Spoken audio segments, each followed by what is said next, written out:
Hi, everybody. Welcome to this week's edition of the Wrestling Huddle. I'm Review Sports Editor Mike Brown, joined by the guru of grappling, Bob Steer. Bob, we had the state duels in the first and second round last night, and my goodness, when I saw some of those scores come in, I was just amazed. I mean, there were really some, I don't know if you want to call them upsets, but there were some surprises at least last night. Yeah, there were some surprises and some really hard-fought competitive matches, as you would expect. Some of those were like West Branch and Beaver Local. They were a 4 and a 5 seed, so you would have expected it to be a close score, and it was. But yeah, they're definitely. I was a little surprised that Beaver Local was able to pull out the win there. And actually, I'll admit I was quite surprised that Alliance was able to pull off the big win against Marlington. And that's a good win for the Aviators. That's one where, that was a jaw dropper a little bit. Although, we've talked about Alliance all year, how that's a program that's on a meteoric rise. It really is. And last night had to be a watershed moment for that program, I would think. Yeah, I would have liked to have been there because Coach Shaw is just such an excitable ball of energy. Yeah. And I would have loved to have been there and seen his reaction to his kids coming through like they did. He's entertaining to watch in and of himself. Oh yeah. But yeah, it was a great win for their program. That is, and it sounds like Alliance really did the job in the upper weights to seal that win. Sean Barnes Jr., who had a really good Top Gun tournament, has continued that, had a huge win to seal the deal last night. Yep, absolutely. They definitely pulled it out in the end when they needed to with the upper weights, and the thing is they got some big pins. Right, those bonus points. Those bonus points were huge in that match when you look back through it. Yeah, I know Coach Shaw said in today's paper, Mike Keating covered that match for us, but he said, we got bonus points, and we were successful not giving up bonus points. That's huge in the sport of wrestling, is it not? Absolutely, especially when you have two teams that are pretty even on paper, where you can look at it, there's 14 matches, and you can say, well, this team could win 7, this team could win 7. Right. So, who's going to get those bonus points? Who's going to get those pins, those majors, those tech falls, to get the bonus points to be that separation? Yeah. Was there any one match when you look at the results from that one in particular that you thought, wow, that really set the table for Alliance's win? I mean, was there any one that stood out in your mind when you looked at that today, Bob?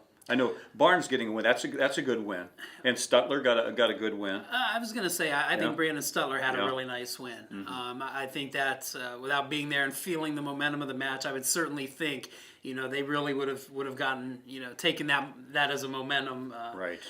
Taken some momentum from that match, I should say. Right. And kind of carried that through the rest of the way. Right. Now, one thing I guess for Marlington, even though that was Alliance in Marlington, that was not an NBC match last night. They still have to wrestle a few weeks down the road, and my goodness, that rematch ought to be really good, Bob. Right, and that's the key. I think, in reading Coach Hamilton's comment in the paper, he doesn't feel like his kids wrestled up to their capability. Well, the good news is you get to wipe the slate clean if you're Marlington. It's not an NBC match. You're still going to have another shot down the road, shot at redemption in a rematch against Alliance. So, I think from Marlington's perspective, you file it away and you move on and you move forward. So. Yeah, and I'm sure both coaches will look at the individual matchups from the first meeting and probably tweak their lineups in the rematch. So that should make it even more exciting to see. Absolutely. Yeah.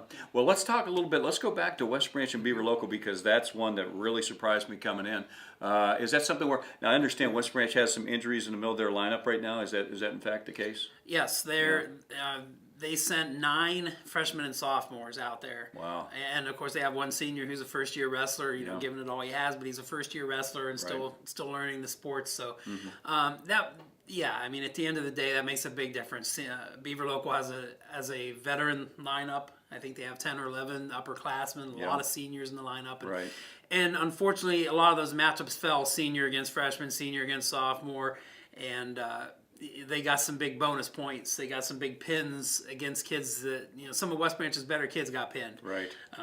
Some of their better younger kids got pinned where they normally, if they don't get you a win, they at least don't get pinned. So that was probably the big key is, if they have a few freshmen in the lineup that probably, they weren't in the lineup at the beginning of the year, but with all the injuries, they've been forced into the lineup maybe a little before they're ready. Right, yeah. The thing about West Branch that I've noticed too, Bob, if you look, they have 3 losses, and I can't remember last time they had 3 regular season losses.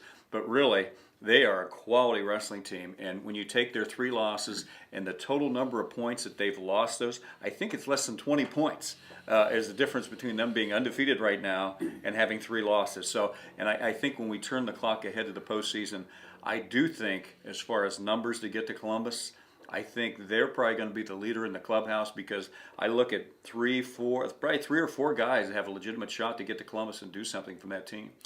Yeah, I think when you look at West Branch's 3 losses, in each one of those matches, you could point to, if one match would have gone the other way, and that's not blaming any one particular wrestler, Right, but yeah. I'm just saying it was close enough where if any one of, 3 or 4 matches that were close, if you could have flipped those scores, they would have won in each one of those. So yeah, they've been right there. Yeah. Just, a combination of factors have just, it hasn't worked out for them this year. Right, So, sure. But yeah, I think at the end of the season, they have some guys that are definitely capable of making that, that run to hopefully Columbus. Without question.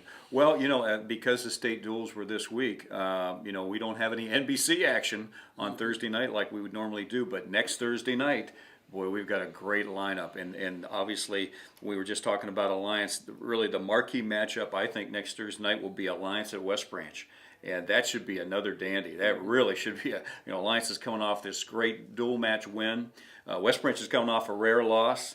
And, the matches at West Branch, where I know that'll be a packed house, that should be a good one. How do you see that one? It really will. I mean, how many decades do you have to go back where West Branch had a losing streak? Right. I mean, they've lost 2 duels in a row now, and they hadn't lost any in 8 consecutive years. Yeah. And they have another tough one coming up against Alliance. I think Alliance showed last night that they're for real. They are. That not only they had a softer schedule at the beginning, which again, as I mentioned earlier, fit them perfectly because they had some young kids they needed to get up to speed. Gain that confidence, sure. Gain some confidence. They've used that as a springboard to a big win last night, and I'm sure they are very much looking forward to testing their mettle against West Branch, and it's going to be a highly entertaining match. That will be. I can almost guarantee that. Yeah. West Branch has a lot of pride, and they're going to want to get back on the winning track desperately. Right. And Alliance is going to bring a whole lot of confidence and swagger into that match. Right. I can see where that may come down to 1 or 2 individual matches. I think it's going to be that close again. I agree. And also next Thursday night, we've got the Louisville Leopards are going to Marlington for an NBC match against the Dukes.